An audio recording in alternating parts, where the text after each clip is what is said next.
तो hello dear students, कैसे हो आप लोग। आप फिर से सेकंड पार्ट उस ऑर्गेनिक केमिस्ट्री का हम लोगों ने पहली शिफ्ट में देख लिया था सॉल्यूशन नीट 2021 का। अब हम और फिजिकल और इनऑर्गेनिक के सॉल्यूशंस आपके सामने लेके आए हुए हैं। तो पहला क्वेश्चन आपका फिजिकल केमिस्ट्री से है। The following solutions were prepared by dissolving 10 gram of glucose in 250 ml of water. उसका प्रेशर P1 है। 10 gram of urea in 250 ml water, उसका प्रेशर P2 है। And 10 gram of sucrose in 250 ml of water, pressure P3 है। तो आपको right option बताना है decreasing order of osmotic pressure. देखो ऑस्मोटिक प्रेशर क्या होता है, पाई आई फैक्टर इंटू CRT। क्योंकि आपको देखो इनका सबका आई की वैल्यू तो सेम है, तो हम आई फैक्टर से तो नहीं देख सकते कि किसका ऑस्मोटिक प्रेशर ज्यादा होगा। तो हमें क्या करना है, आई हमको पता है कंसंट्रेशन क्या होता है, moles upon volume into RT।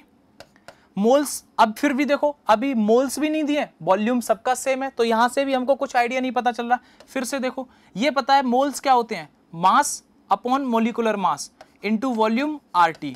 तो देखो जो ऑस्मोटिक प्रेशर है वो किसके साथ रिलेशन कर रहा है, मोलर मास से, क्योंकि हमें इन सब का केवल मोलर मास ही इंडिविजुअली अलग अलग पता है। तो आपको यहां से एक रिलेशन आ रहा है कि जो ऑस्मोटिक प्रेशर है वो इनवर्सली प्रोपोर्शनल टू है मास, मतलब जिसका मास कम उसका प्रेशर ज्यादा। तो यूरिया कितना होता है 60, उसके बाद ग्लूकोज कितना होता है आपका 180, और जबकि सुक्रोज होता है इन सबसे ज्यादा होता है। तो यूरिया का मास सबसे कम तो उसका पार्शियल प्रेशर ज्यादा। यूरिया का क्या बोला है, यूरिया P2, तो P2 सबसे ज्यादा। ये रहा एक ऑप्शन, ये दो ऑप्शन तो कैंसिल। ग्लूकोज 180 और इसका सुक्रोज का 180 से ज्यादा, तो जिसका ज्यादा उसका कम, मीन सुक्रोज सबसे कम। सबसे कम कौन सा, आपको थर्ड सुक्रोज दे रखा है। तो आपका आंसर हो गया urea greater than glucose greater than sucrose. Simple आपका आंसर है। देखो कंसंट्रेशन ग्लूकोज 180, यूरिया 60, 342, मास इसका कम, इसका पार्शियल टोटल ऑस्मोटिक प्रेशर ज्यादा, इसका बाद इसका, फिर इसके बाद मास सबसे ज्यादा प्रेशर सबसे कम। सिंपल आपको रिलेशन जनरेट करना था ऑस्मोटिक प्रेशर और मोलर मास में। देखो second simple formula based question है। Which of the following is the correct options for the right relation between Cp minus Cb for 1 mole of gas. देखो general Cp minus Cv क्या होता है, NR। आपको क्या बोल दिया, 1 मोल के लिए n की वैल्यू 1 कर दो, तो simple Cp minus Cb equals to R, जो आपका फर्स्ट ऑप्शन है। सिंपल क्वेश्चन था बिल्कुल।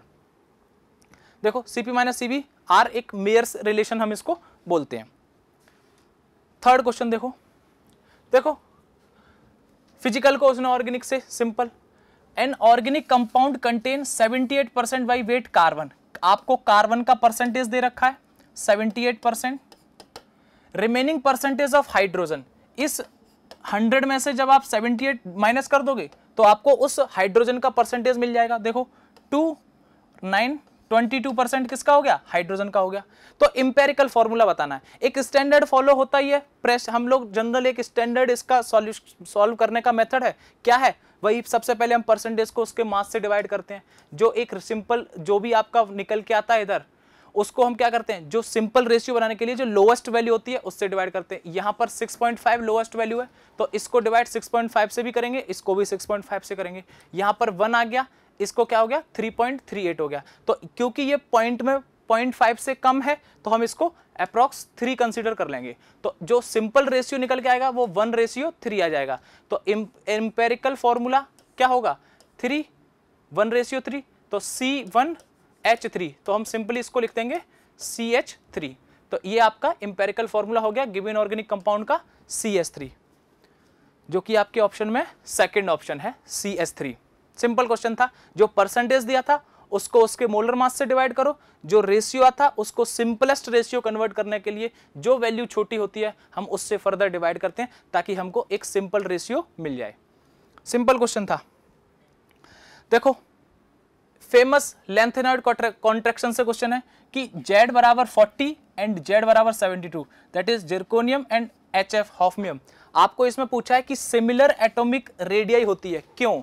हम सब लोग जानते हैं ZR और HF की सिमिलर रेडियाई क्यों होती है, क्योंकि लेंथेनॉइड कॉन्ट्रैक्शन के कारण। सब पढ़ के जाते हैं, एक सिंपल बेसिक सी बात है ये, lanthanoid contraction is the reason because ZR and HF have similar atomic and ionic radius. तो simple lanthanoid contraction is the answer. देखो, have similar atomic and ionic radius due to the lanthanoid contraction. Next question देखो, which of the reaction is the metal displacement reactions, choose the right options.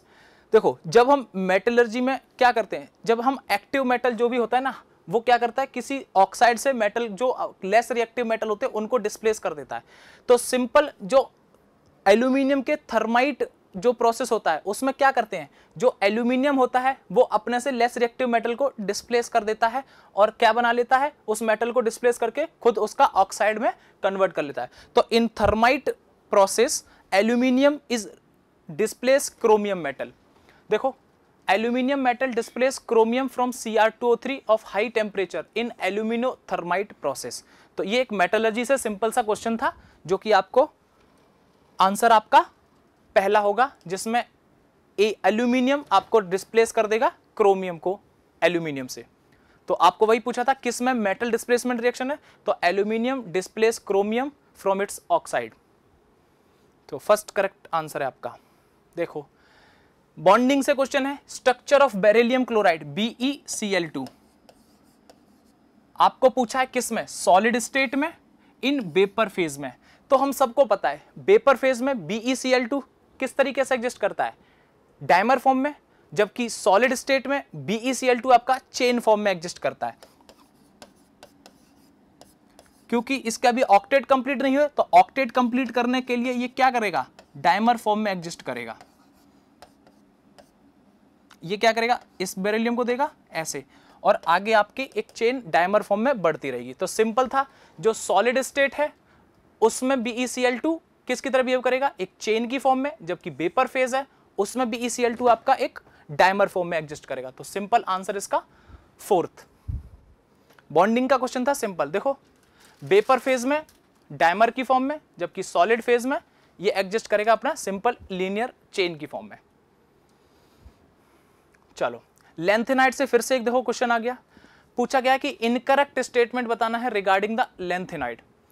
देखो, आपको पता है जो lanthanide होते हैं वो उनमें क्या होता है, अनपेयर्ड इलेक्ट्रॉन्स होते हैं, तो वो कलर तो शो करते ही है, तो आपके कंडक्टिविटी भी होती है उनमें। तो क्योंकि अनपेयर्ड इलेक्ट्रॉन होंगे तो वो कंडक्टिविटी भी शो करेगा आपको। देखो, पहला ऑप्शन है most of the trivalent lanthanide ion are colourless, तो ये ऑप्शन आपको इनकरेक्ट पूछा हुआ है। तो इनकरेक्ट क्या होता है, लेंथेनाइड में क्योंकि अनपेयर्ड इलेक्ट्रॉन होते हैं तो वो सॉलिड स्टेट में कलर शो करते हैं, पर इसने क्या बोल दिया पहला कि ट्राइवेलेंट लेंथेनाइड आर कलरलेस, नहीं, कलर शो करते हैं। तो इनकरेक्ट पूछा है, तो ये आपका इनकरेक्ट हो गया। दूसरा देखो, lanthanide are good conductor of heat and electricity, बिल्कुल सही बात है, लेंथेनाइड में कंडक्टिविटी होती है। Actinide are highly reactive metal specially when they are finely divided, बिल्कुल, एक्टिनाइड जो उनकी जो प्रॉपर्टीज होती है वो लेंथेनाइड से बेटर होती हैं। तो एक्टिनाइड गुड रिएक्टिविटी शो करेगा, एक्टिनाइड एलिमेंट्स किनके कंपैरिजन में, लेंथेनाइड कंपैरिजन में। तो चौथा ऑप्शन यही था कि lanthanide actinide contraction is greater for element to element than lanthanide contraction, बिल्कुल ये ऑप्शन भी सही है।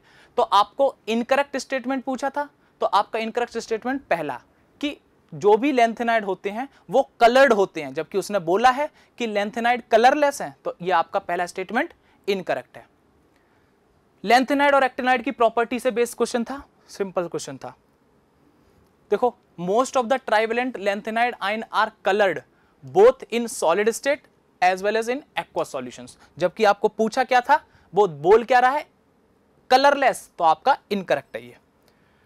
चलो नेक्स्ट क्वेश्चन की तरफ चलते हैं। चलो नेक्स्ट क्वेश्चन है आपके सामने, कोऑर्डिनेशन केमिस्ट्री से है, EDTA का लिगेंड के बारे में इंफॉर्मेशन है, देखते हैं। Ethylene diamine tetra acetate EDTA ion, उसकी कुछ इंफॉर्मेशन है, देखिए। Unidentate, bidentate ligand, tetra tridentate या हेक्साडेंटेट। सिंपल, अब पहले अगर हम स्ट्रक्चर बना के देख लें तो देखते हैं।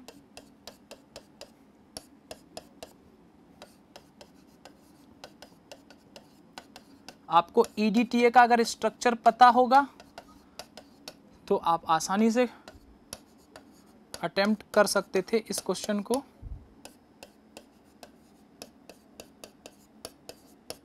देखो, ये आपका ethylene 2 carbon, diamine nitrogen, tetra acetate एक ये ग्रुप, एक ये ग्रुप एसीटेट, 1 2 3 4, तो 4 एसीटेट ग्रुप, एक इथाइलिन, एक डाइअमाइन, तो आपका नाम हो गया ethylene diamine tetra acetate.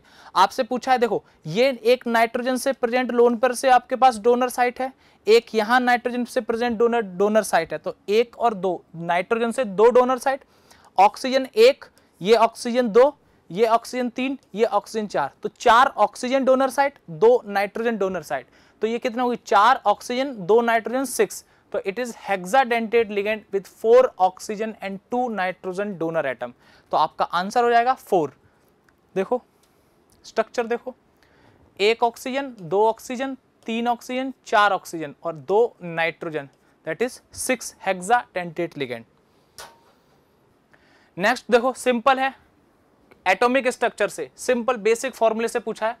A particular station of all India radio new Delhi broadcast on a frequency of 1368 kilo hertz. देखो फ्रीक्वेंसी कितना दे रखा है 1368 किलो हर्ट्ज, आप सिंपल इसको हर्ट्ज में चेंज कर लो, 10⁻³ से हर्ट्ज में हो गया।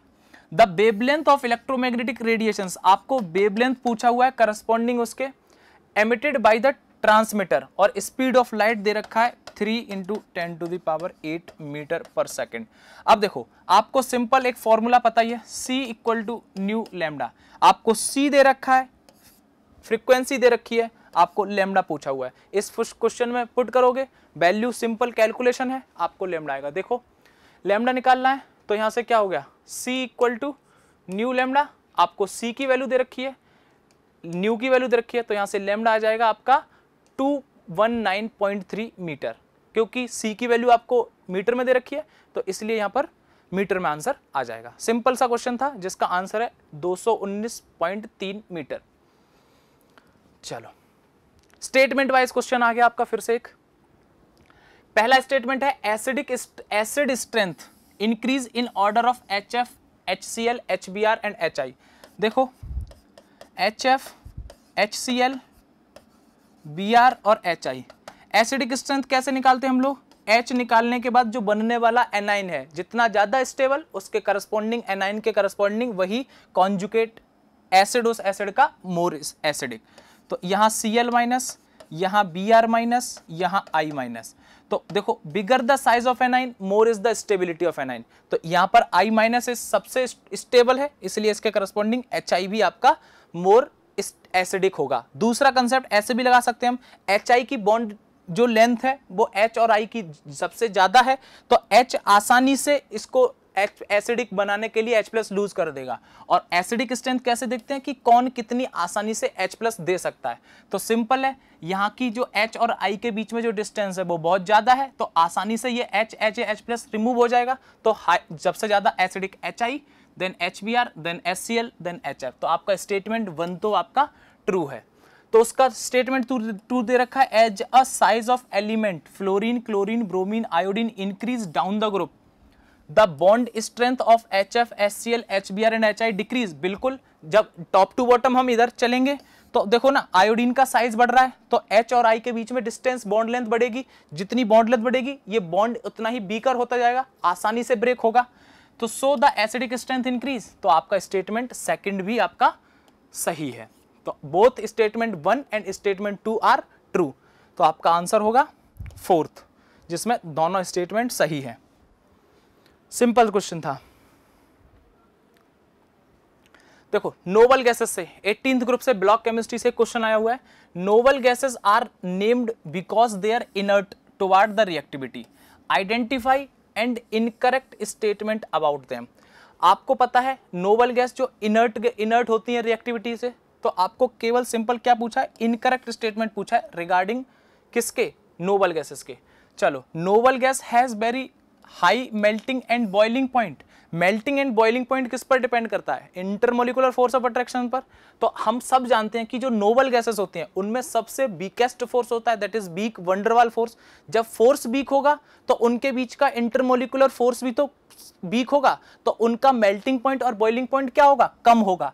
जबकि बोला क्या है, very high melting and boiling point, तो आपका स्टेटमेंट पहला इनकरेक्ट हो गया। और इनकरेक्ट पूछा था तो पहला स्टेटमेंट आपको इनकरेक्ट मिल गया, तो आपका आंसर इसका फर्स्ट है। दूसरा देख लो, noble gas has weak dispersion force, बिल्कुल it is a kind of van der Waals force, तो आपका ये ऑप्शन सही है। Noble gas have large positive value of electron gain enthalpy, बिल्कुल आप इन सब नोबल गैस की ऑक्टेट कंप्लीट होती हैं, आप उसमें से इलेक्ट्रॉन ऐड करोगे तो हाईली लार्ज पॉजिटिव वैल्यू मिलेगी, तो आपका ये भी स्टेटमेंट सही है।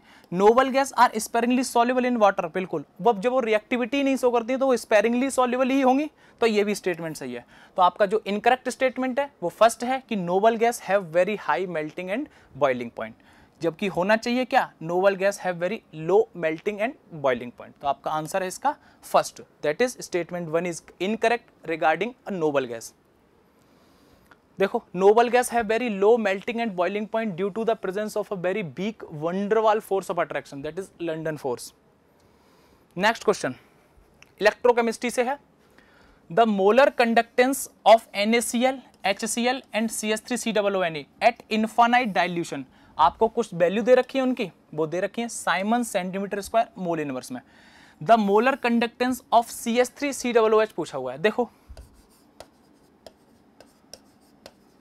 एसिड का आपको मोलर कंडक्टेंस पूछा है, तो कैसे क्या होगा, उनके एसिटेट के इंडिविजुअल आयन के सम के इक्वल होगा और डेल H पॉजिटिव इनफाइनाइट।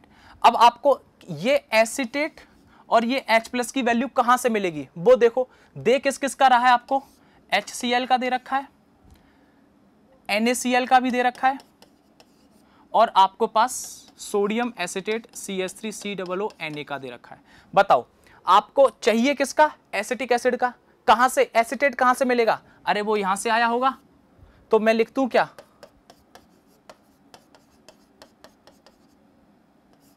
इसका प्लस H प्लस चाहिए, वो कहां से आएगा, HCl से, तो मैं यहां लिख दूं HCl। अब सुनो, आपको चाहिए कितने का, केवल CH3COO माइनस का और H प्लस का, इसमें आ कौन कौन सा गया, एक्स्ट्रा कौन इन्वॉल्व हो गया, Na और Cl, तो आप अगर इसमें से NaCl आप माइनस कर दो तो जो हमें डिजायर्ड कंडक्टिविटी चाहिए, कंडक्टेंस चाहिए, वो हमें मिल जाएगा। तो देखो, एसिड सोडियम एसिटेट का कितना है, सबसे लास्ट 91 प्लस HCl का कितना है सेकेंड नंबर पर, दैट इज 426.16। NaCl का माइनस करना है अपने को, वो कौन सा है आपका 126.5। तो आप इनमें से जो आपका आंसर आएगा वही आपका आंसर हो जाएगा। देखो 91 plus 426 minus 125, that is 390.71 is the answer. देखो, एसिटिक एसिड का चाहिए था, एसिटेट और HCl से हमें CH3COONa इतना मिलेगा और यहां से H मिलेगा, जो कि अपने पास NaCl एक्स्ट्रा आया हुआ है, उस NaCl को माइनस कर दो तो जो आपका कंडक्टेंस है ना किसका, एसिटिक एसिड का, वो मिलेगा, दैट इज 390.71। तो आपका जो आंसर होगा वो होगा 390.71 Simon centimetre square mole inverse. Simple question था, बस आपको कंसेप्ट, जो आपका बेसिक कंसेप्ट था कि कैसे निकालते हैं मोलर कंडक्टेंस, वो आपको पता होना चाहिए था। चलो नेक्स्ट क्वेश्चन देखो। देखो, गैसियस स्टेट से आपको ग्राफ पे पूछ लिया गया question, choose the correct options for graphical representation of Boyle's law. आपको क्या पूछा है, Boyle's law, which shows a graph pressure versus volume. देखो, बॉयल्स लॉ में प्रेशर वर्सेस वॉल्यूम ग्राफ कैसे आता है, इनवर्स रिलेशन होता है, P inversely proportional to V। तो आपके पास ग्राफ तो ऐसा आएगा Boyle's law pressure versus volume में। तो कौन सा ग्राफ ऐसा है, देखो ये तो गलत है, ये भी ग्राफ गलत है। अब ये दो ग्राफ बचे, अब उसने इन ग्राफ के कंपैरिजन में टेम्परेचर को और कंप्रेस कर लिया कि अगर मैं इसी ग्राफ को, अगर मैं PV ग्राफ में 3 टेम्परेचर मेंशन कर दूं तो बताना है उसके रेस्पेक्ट में। देखो 1 2 3, यहां ऊपर वाला टेम्परेचर देखो उसने हाई T3 मान लिया मैंने, ये T2 ये T1, मींस 200 400 600, 200 400 600। देखो, इस ऐसे क्वेश्चंस को सॉल्व करने के लिए सिंपल सा क्या किया करो, किसी एक वेरिएबल को आप कांस्टेंट मान लो, प्रेशर को आपने कांस्टेंट मान लिया, इसके करस्पॉन्डिंग वॉल्यूम V1 ये, इसके करस्पॉन्डिंग वॉल्यूम V2 ये, इसके करस्पॉन्डिंग वॉल्यूम V3 ये। अब आपको पता है हमें रिलेशन किस, एक कांस्टेंट हो गया, तो प्रेशर, वॉल्यूम और टेम्परेचर के बीच में क्या रिलेशन होता है? डायरेक्टली प्रोपोर्शनल होता है, that is V directly proportional to T। तो क्या है, अगर आप B बढ़ाओगे तो टेम्परेचर बढ़ेगा, दैट मीन्स V किसका ज्यादा है? इस थर्ड वाले का। तो इसके करस्पॉन्डिंग जो टेम्परेचर है उसका टेम्परेचर भी ज्यादा होना चाहिए। तो सबसे ज्यादा टेम्परेचर T3 दैट इज 600, जो ऊपर वाली लाइन है उसका टेम्परेचर सबसे ज्यादा होना चाहिए, और दूसरे पे उससे कम, और सबसे नीचे वाली पे उससे कम। तो देखो इन दोनों में सबसे ज्यादा टेम्परेचर ऊपर वाली लाइन का होना चाहिए, और यहाँ पर सबसे ज्यादा टेम्परेचर नीचे वाली लाइन का है। तो नीचे वाली लाइन का ऑप्शन गलत है, जो कि ऊपर है सबसे ऊपर, उसका आपका सही है। तो ये एक एप्लीकेशन पार्ट था किसका? बॉयल्स लॉ को। 3 टेम्परेचर पीवी ग्राफ में आपको बताने थे। पहले तो ये पता होना चाहिए कि पीवी ग्राफ कैसा होता है। जब पीवी ग्राफ आपको पता है तो उनके बीच में टेम्परेचर का रिलेशन होना चाहिए कि कौन सा ग्राफ किस टेम्परेचर पर होगा। तो इसका आंसर थर्ड है। देखो बॉयल्स लॉ, पी डायरेक्ट, ये देखो सिंपल है, समझा दिया। तो जो ऊपर वाला ग्राफ है वो हाई टेम्परेचर है, उससे नीचे वाला लो टेम्परेचर, और उससे भी नीचे वाला और लो टेम्परेचर। तो थर्ड आंसर है इसका।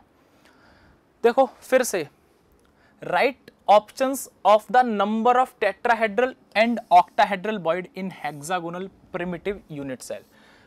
सॉलिड स्टेट से आपके पास एक क्वेश्चन है, आपको बस इसमें यह पता होना चाहिए कि हेक्सागोनल प्रिमिटिव यूनिट सेल में कितने इफेक्टिव नंबर्स होते हैं। तो सिंपल है, हेक्सागोनल यूनिट सेल में आपके पास 6 होते हैं।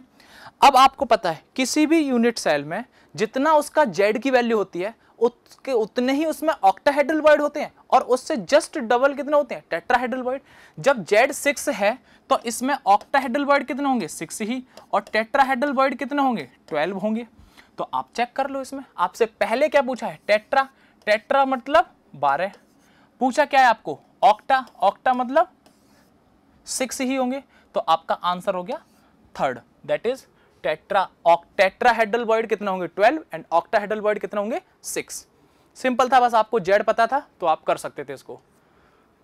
Effective atomic per unit cell in Z, that is hexagonal primitive unit cell is 6, and total tetrahedral void is twice of Z, that is 12, while octahedral void is equal to Z, that will be 6. चलो again simple है, which of the following method can be used to obtain highly pure metal? highly pure metal is liquid at room temperature। हम लोग metallurgy में पढ़ के आते हैं, highly pure metal हम जॉन रिफाइनिंग मेथड से, जो सिलिकॉन्स होते हैं और जर्मेनियम होते हैं, उनको हम हाईली प्योर मेटल क्या करते हैं? आपको ऑब्टेन करते हैं बाय अ जॉन रिफाइनिंग मेटल।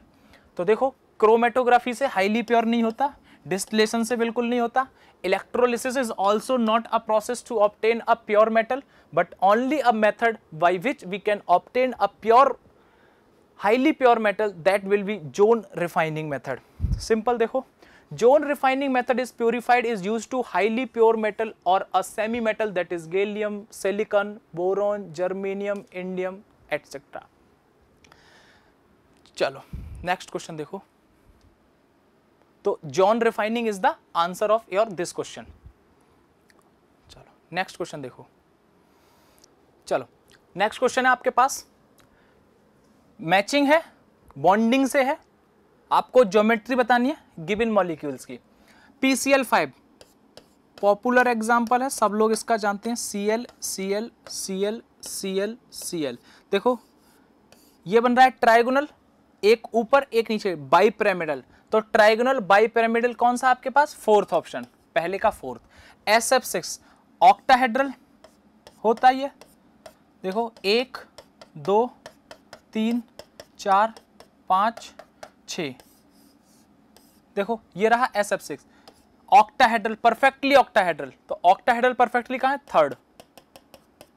BRF5 देखो, देखो क्या क्या करो, स्टेरिक नंबर निकाला करो, bromine 7 fluorine 5 divide by 2, 12 divide by 2 that means 6। तो आपको जो 6 स्टेरिक नंबर पर जो ज्योमेट्री होती है वो यही होती है। अब ब्रोमीन सेंट्रल मेटल एटम है, फ्लोरीन 5 है, तो मतलब बॉन्ड पेयर तो 5 बनेंगे, एक लोन पेयर आ जाएगा। तो इसका क्या हो गया? Square pyramidal. तो आपका BRF5 का क्या हुआ? Square pyramidal first. BF3 simple है, ट्राइगोनल प्लेनर हो गया तो आपका BF3 का trigonal planar that is second option. तो देखो ए का फोर्थ, ये ए का थर्ड सेकंड गलत, ए का थर्ड गलत, ए का फोर्थ यहां सही है, बी का थर्ड ठीक है, सी का सेकंड नहीं, सी का सेकंड देखो, सी का आपका क्या है, सी का फर्स्ट है, जबकि यहां पे सी का सेकंड दे रखा है, तो ये ऑप्शन गलत। तो आपका फोर्थ ऑप्शन सही है, PCl5 का ट्राइगोनल बाइपिरामिडल, SF6 का ऑक्टाहेड्रल, BRF5 का स्क्वायर पिरामिडल, BF3 का ट्राइगोनल प्लेनर, ये आपके करेक्ट स्ट्रक्चर हैं।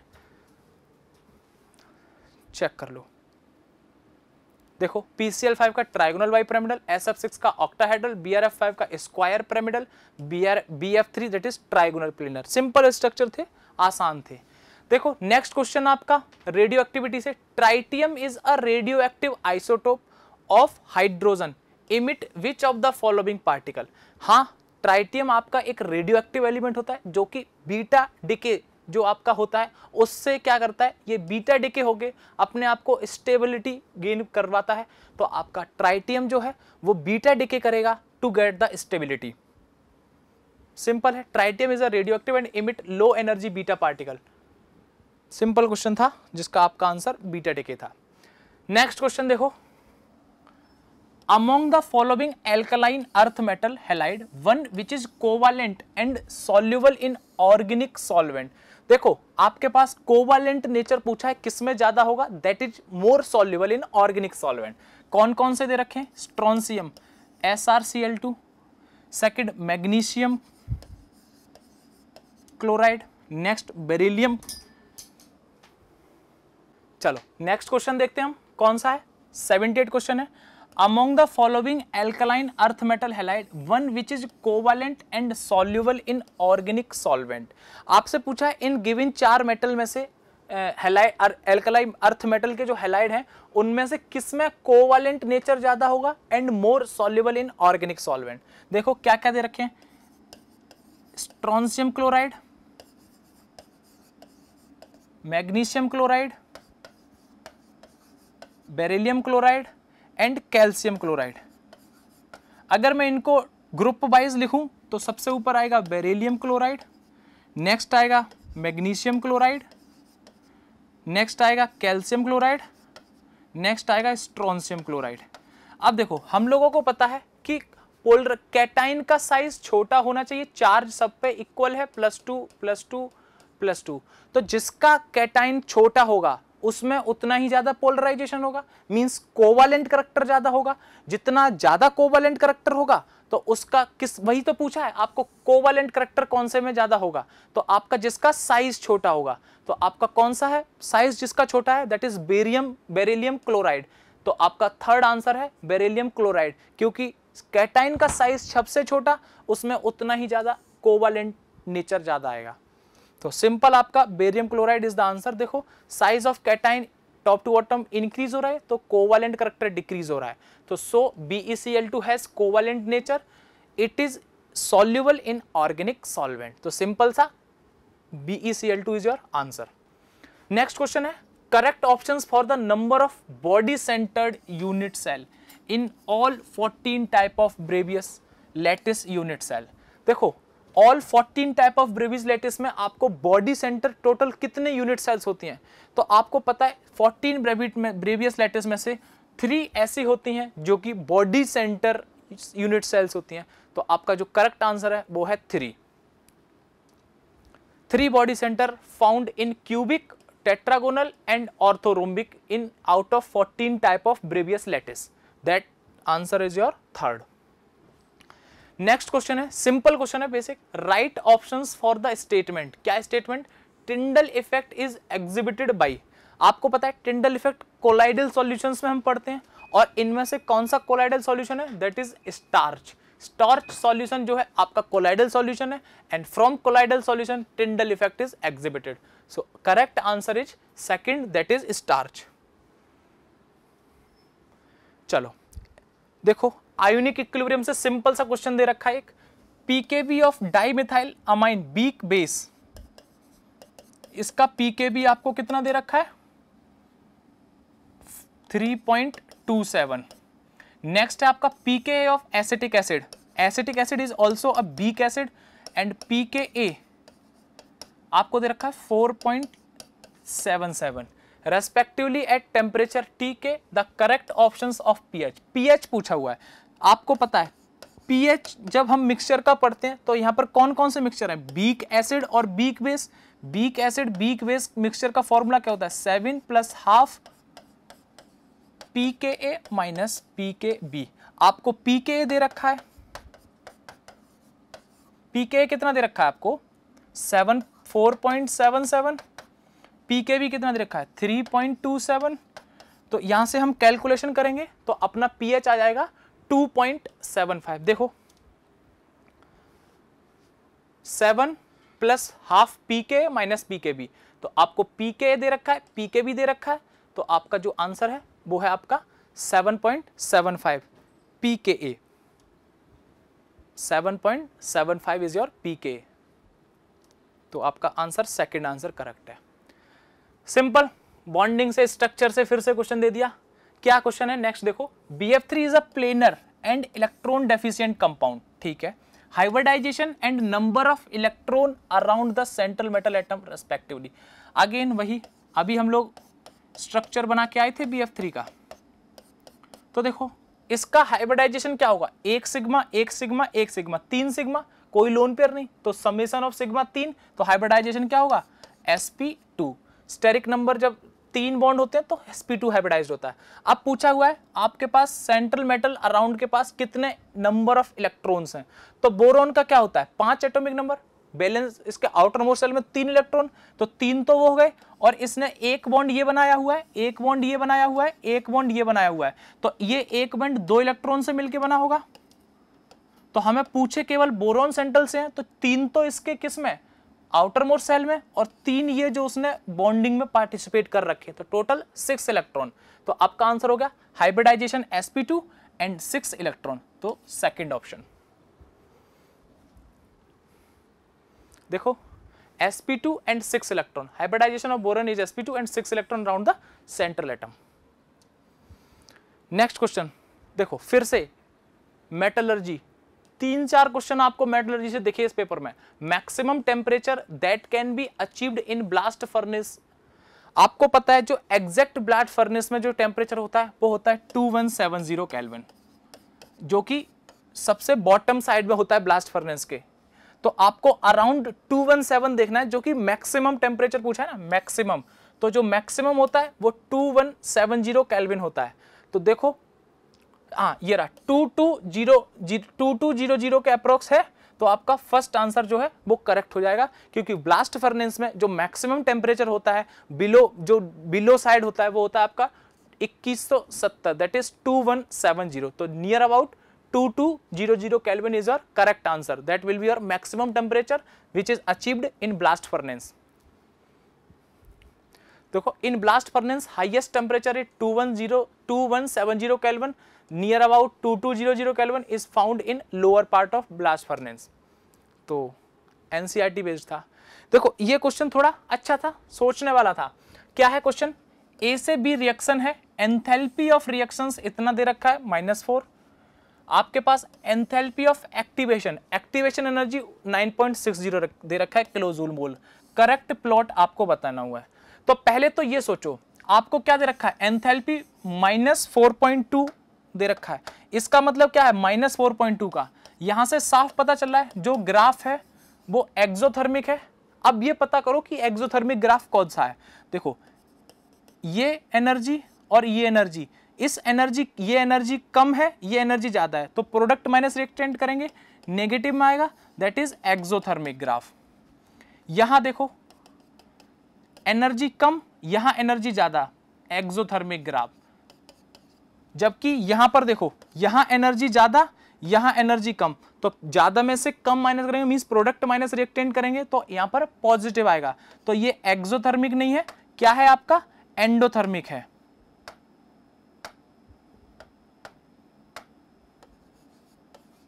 तो आपका एक्सोथर्मिक चाहिए, इसलिए ये नहीं हुआ। सिमिलर देखो positive minus negative means endothermic process है, ये पॉजिटिव वैल्यू आएगी, तो आपको एंडो प्रोसेस नहीं चाहिए, एक्सो चाहिए।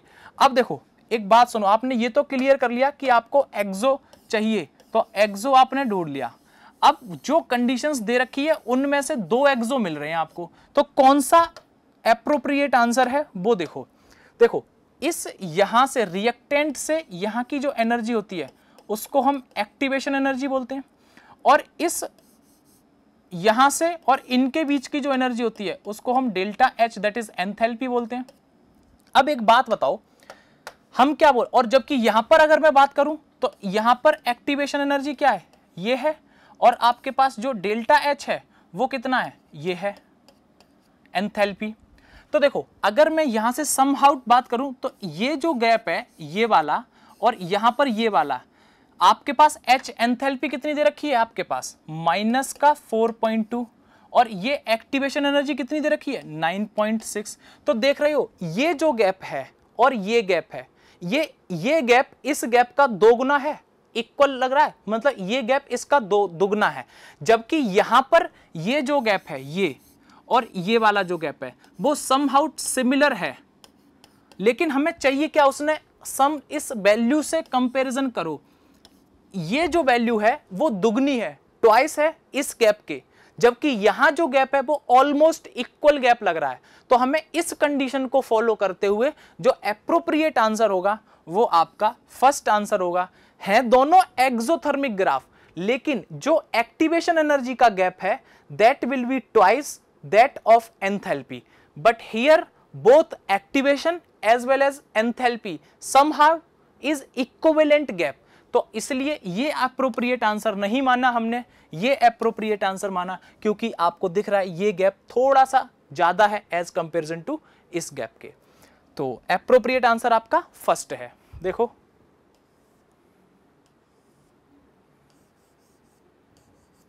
चलो question next, which of the following molecule is non polar in nature. Non polar पूछा है, सिंपल एल्डिहाइड, तो ये आपका पोलर है SbCl5,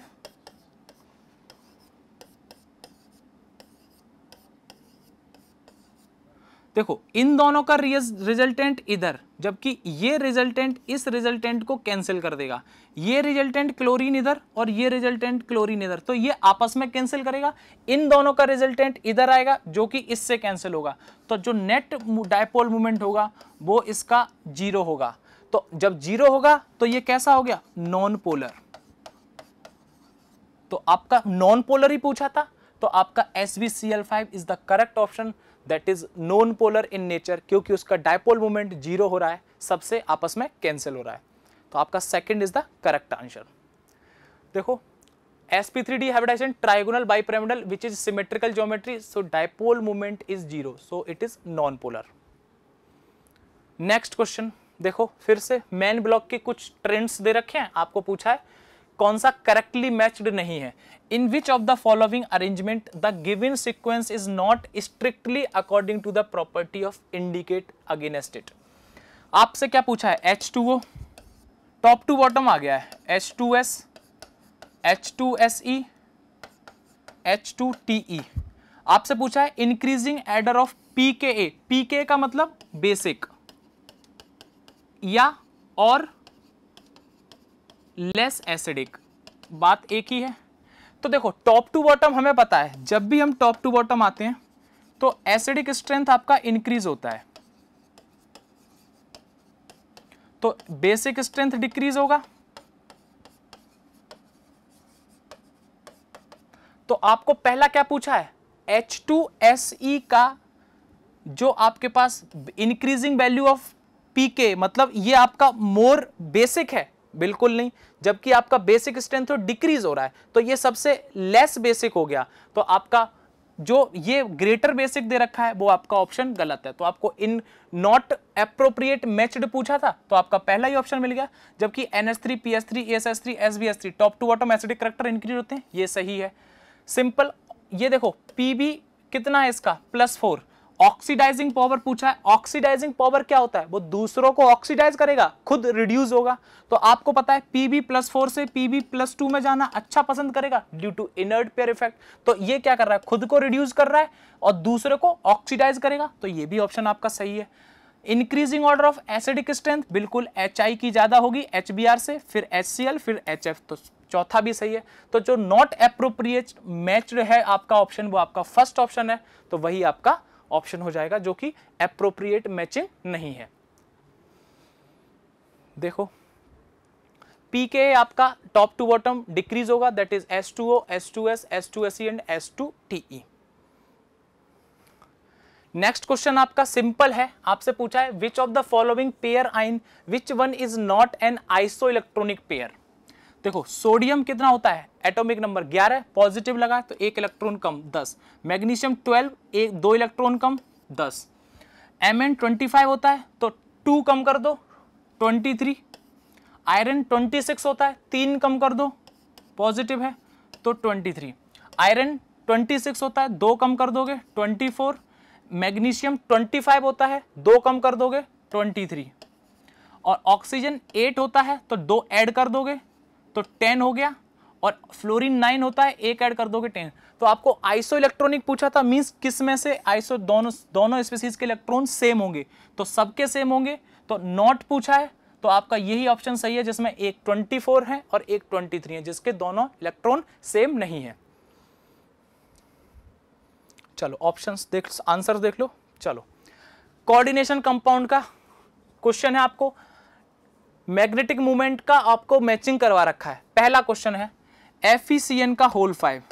देखो Cn क्या होता है -6, तो इस पर क्या आएगा +3, Fe +3 में हो गया, क्या बनेगा इसका 4s0 3d5 plus 4s2 3d6 होता है, 2 s से गया 1 d से गया, d में 5, मेरे को तो अभी क्या बस अनपेयर्ड इलेक्ट्रॉन देखने हैं, तो 1 2 3 4 5 T2G एंड EG से कोई अभी मतलब नहीं, बस हमें अनपेयर्ड इलेक्ट्रॉन देख रहे हैं। Cn कैसा है स्ट्रॉन्ग लिगेंड, तो ये इसकी पेयरिंग कराएगा, तो ये वाला उठ के यहां आ जाएगा, तो यहां से इलेक्ट्रॉन गया, ये उठ के आपका यहां आ जाएगा, यहां से इलेक्ट्रॉन गया, तो टोटल कितना अनपेयर्ड इलेक्ट्रॉन बचा इसका, एक अनपेयर्ड इलेक्ट्रॉन बचा, तो एक के लिए आपका इसका अप्रोक्सीमेटली 1.73 जो पॉइंट से पहले होता है वो उसका number of unpaired electron generally represent करता ही है। तो FeCl3 का आपका क्या, वो FeCN का होल 6 का आंसर आ गया 4th की, उसमें एक अनपेयर्ड इलेक्ट्रॉन है।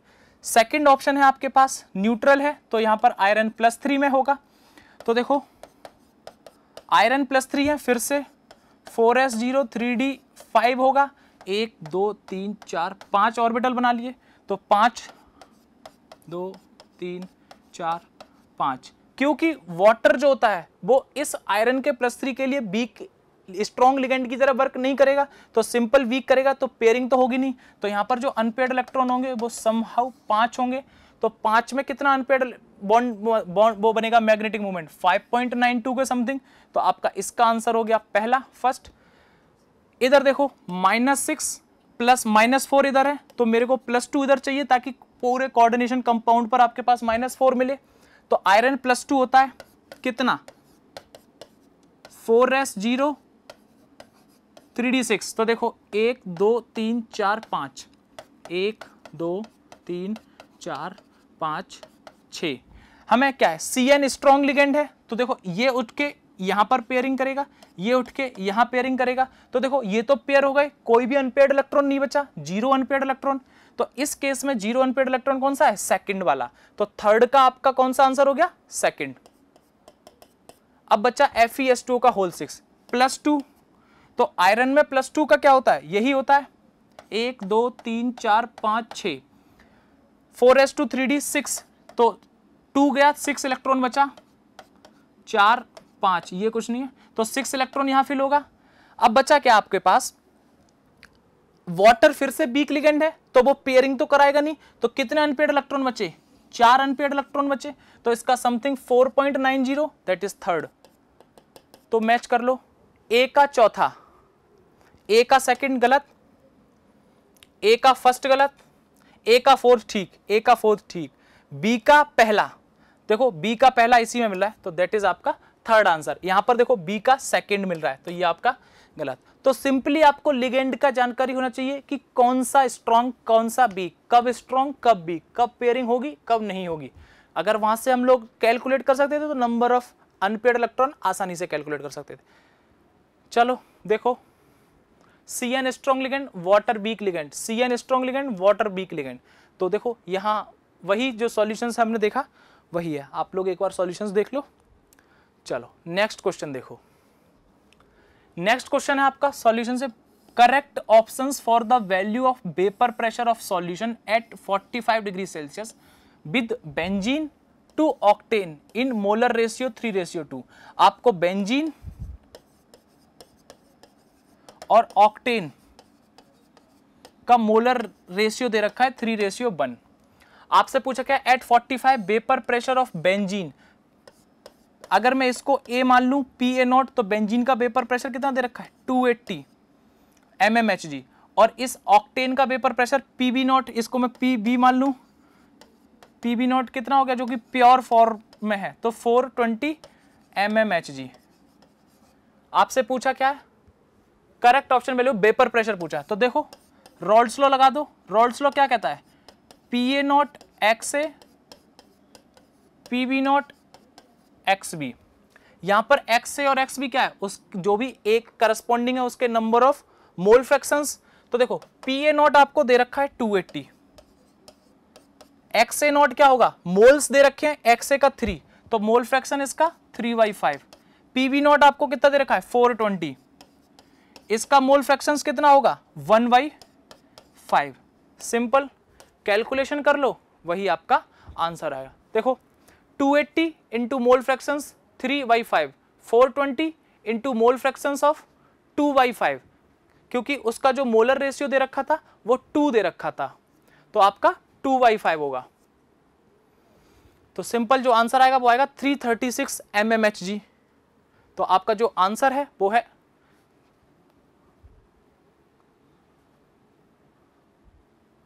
330। ये नेक्स्ट क्वेश्चन है, तो इसका जो आंसर है आपका वो है 336 mmHg, जो कि आपका रॉल्स लॉ से हमने कैलकुलेट किया है। सॉल्यूशंस ये है, सिंपल वैल्यू पुट करनी थी रॉल्स लॉ के अकॉर्डिंग। चलो नेक्स्ट क्वेश्चन है आपका अरेनियस इक्वेशन से। हम लोगों को पता है slope of Arrhenius plot ln(k) versus 1/t of first order reaction is इतना। स्लोप दे रखा है, तो वैल्यू ऑफ एक्टिवेशन एनर्जी पूछा है। सिंपल अरेनियस इक्वेशन क्या होती है,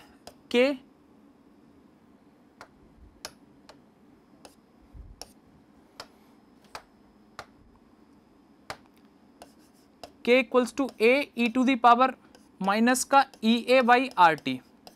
क्योंकि ln(k) में पूछा है तो मैं इसका ln(k) ले लूंगा, तो ln(a) माइनस का EA/RT, ln बेस E ही होता है।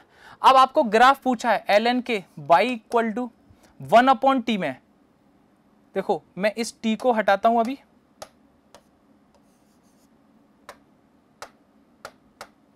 EA/R इंटू 1/t ऐसे लिखता हूं। तो देखो माइनस का m, ये रहा x और ये c। तो अगर मैं ग्राफ देखूं तो समहाउ ये आएगा ln(k) वर्सेस 1/t। तो हमें ग्राफ से अभी मतलब नहीं, हमें स्लोप चाहिए। स्लोप क्या है, माइनस का EA/R। स्लोप क्या है अपने पास, माइनस का EA/R, ये क्या है स्लोप। और आपको स्लोप दे कितना रखा है फर्स्ट ऑर्डर का, दैट इज माइनस का 5 इंटू 10⁻³ केल्विन। तो सिंपल माइनस से माइनस कैंसिल, EA निकालना है तो इस R को मल्टीप्लाई कर दो, तो EA बराबर 5 इंटू 10⁻³ इंटू R।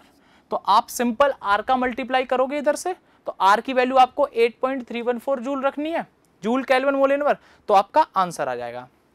देखो माइनस से minus cancel, 5 into 10⁻³ into R, 8.314 दे रखा था, तो आपका जो आंसर आ जाएगा 41.57 किलो जूल पर मोल। तो आपका डी ऑप्शन है, that is 41.5 kilo joule per mole. चलो नेक्स्ट क्वेश्चन थर्मोडायनेमिक्स से क्या है, for a irreversible expansion of an ideal gas under isothermal condition the correct option is. देखो आपसे इंटरनल एनर्जी और टोटल एंट्रोपी में बीच में रिलेशन पूछा है, कब, जब आइसोथर्मल कंडीशन हो। आपको पता है इंटरनल एनर्जी क्या होता है, NCB डेल्टा T। क्योंकि आइसोथर्मल है तो टेम्परेचर कांस्टेंट होता है, टेम्परेचर कांस्टेंट है उसका चेंज क्या होगा, जीरो होगा। तो इंटरनल एनर्जी क्या हो गया, वो तो आपका जीरो हो गया। अब जीरो कौन कौन सा ऑप्शन है, इसमें नहीं है जीरो, इसमें नहीं है जीरो। अब एंट्रोपी की बात होती है, हमें पता है अगर इर्रिवर्सिबल एक्सपेंशन होता है, इर्रिवर्सिबल के केस में एंट्रोपी ग्रेटर देन जीरो होती है, not equal to zero means उसका अगर हम सम करते हैं system means as reversible and irreversible, उसका ग्रेटर देन होता है जीरो, मतलब इक्वल टू जीरो नहीं होगा, जीरो से बड़ा। तो आप देखो यहां उसने एस को जीरो बोल दिया है, तो ये ऑप्शन गलत। तो सिंपल क्या होगा, U zero that is internal energy zero, while delta S total entropy is not equal to zero, that is greater than equal to zero at irreversible expansion for ideal gas at isothermal conditions। तो आपका option जो जाएगा वो second option आपका correct है। चलो next question देखो, choose the correct option for the total pressure in ATM in a mixture of 4 gram of O2 and 2 gram H2। देखो आपके पास कोई एक मिक्सचर है, उसमें क्या है 4 ग्राम O2 है और 2 ग्राम H2 है। तो हम यहां से सिंपली इसके क्या इंफॉर्मेशन मिलती है, मोल्स निकाल लेंगे। मोल्स क्या होता है, given mass upon molar mass. यहां पर क्या होता है, given mass upon molar mass. तो इसके मोल्स 1 आ गए, इसके मोल्स 1/8 आ गए। अरे बोलो हाँ, चलो अब इसके 1/8 इसके 1 है। अब आपसे पूछा क्या है, total volume of 1 litre, volume उसने 1 लीटर दे दिया, आपसे प्रेशर पूछा है, आपको टोटल मोल से इस सिस्टम के मिल जाएंगे 1/8 + 1। तो देखो PV = nRT for ideal gas, हाँ बिल्कुल। तो प्रेशर आपको कितना पता है, निकालना ही है, वॉल्यूम 1 लीटर, एन आपका टोटल यहां से आ जाएगा दैट इज 1/8 + 1। आर आपसे कितना दे रखा है उसने 0.0821, और टेम्परेचर कितना दे रखा है उसने 0 degree Celsius that is 273 kelvin is also given. तो यहां पे 273 का मल्टीप्लाई करेंगे, तो यहां से सिंपली जो प्रेशर आएगा वही आपका आंसर होगा। एटीएम में पूछा है, तो देखो टोटल मोल्स कितना हो गए 1 + 1/8 9/8, simple according to PV = nRT। तो प्रेशर आपको निकालना है, ऑल वैल्यू पुट करो तो आंसर आएगा आपका 25.18 ATM। चलो नेक्स्ट क्वेश्चन देखो, इलेक्ट्रोकेमिस्ट्री से है, molar conductivity of 0.007 molar acetic acid. आपको कंसंट्रेशन दे रखी है उसकी 0.007 मोलर, आपको क्या दे रखा है मोलर कंडक्टिविटी इस कंसंट्रेशन पर इतना, मतलब डेल m दे रखा है मोलर कंडक्टेंस किसी पर्टिकुलर सॉल्यूशन कंसंट्रेशन पर, वो आपको 20 साइमन cm² मोल इनवर्स दे रखा है। आपसे पूछा क्या है, what is dissociation constant of acetic acid, that is Ka of acetic acid पूछा हुआ है आपको, Ka। तो हमें पता है Ka बेसिकली होता क्या है, Ka का फॉर्मूला क्या होता है C∝² अपॉन 1 - अल्फा। तो इस Ka को पहुंचने के लिए C तो दे रखा है, अल्फा चाहिए। अब अल्फा क्या होता है, अल्फा आपके पास क्या होता है कि मोलर कंडक्टिविटी किसी पर्टिकुलर कंसंट्रेशन पर divide by molar conductivity eight infinite dilution. क्योंकि अल्फा हमें एसिटिक एसिड का चाहिए, तो हमें molar conductivity eight infinite dilution किसकी चाहिए, एसिटिक एसिड की। तो देखो ये तो हमें दे रखा है, ये कैसे चाहिए, तो हम इसको एसिटिक एसिड को हमें इंडिविजुअली इनफाइनाइट पर एसिटेट आयन दे रखा है, और आपको क्या दे रखा है H+ आयन दे रखी है, ये 20 है, ये आपको देखो कितनी है एसिटेट की 50, और इस H+ की 350 दे रखी है। तो यहां से जब हम कैलकुलेट करेंगे तो आपके पास आ जाएगा 2/400, ये आपके पास आ गया अल्फा 20/400, तो ये आ जाएगा 1/20। चलो अब ये अल्फा आ गया, तो आपको अल्फा पता है और यहां से कंसंट्रेशन इतना है, तो हम यहां वैल्यू पुट कर देंगे। तो अगर मैं अल्फा की वैल्यू चेक करूं तो ये क्या हो जाएगा, देखो इधर सॉल्यूशन, तो 1/20 अल्फा आ गया। Ka क्या होता है C∝² अपॉन 1 - अल्फा। क्योंकि अगर हम आप इसको कैलकुलेट करोगे तो अल्फा की वैल्यू बहुत कम है, तो मैं इसको 1 के रेस्पेक्ट में अल्फा को नेग्लिजिबल मानूं, तो इस जो नीचे वाला टर्म है वो आपको 1 - अल्फा जो है उसको हम इक्विवेलेंट टू 1 कर देंगे तो क्या होगा, ये Ka बराबर C अल्फा स्क्वायर। आपको Ka चाहिए, कंसंट्रेशन दिया है अल्फा 1/20 का स्क्वायर। जब आप इसको सॉल्व करोगे तो आपका जो वैल्यू आएगा वो आएगा 1.75 इंटू 10⁻⁻5 मोल पर लीटर। तो आपका जो आंसर है 1.75 इंटू 10⁻5।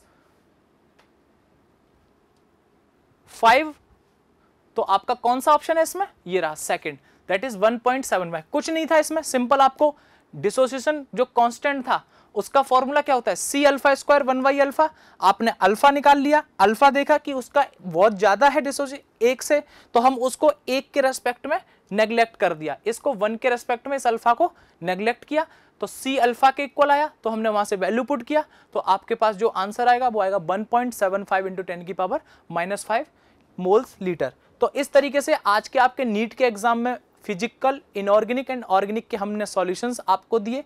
आई होप आपका पेपर अच्छा गया होगा। तो best of luck for your future. Thank you so much.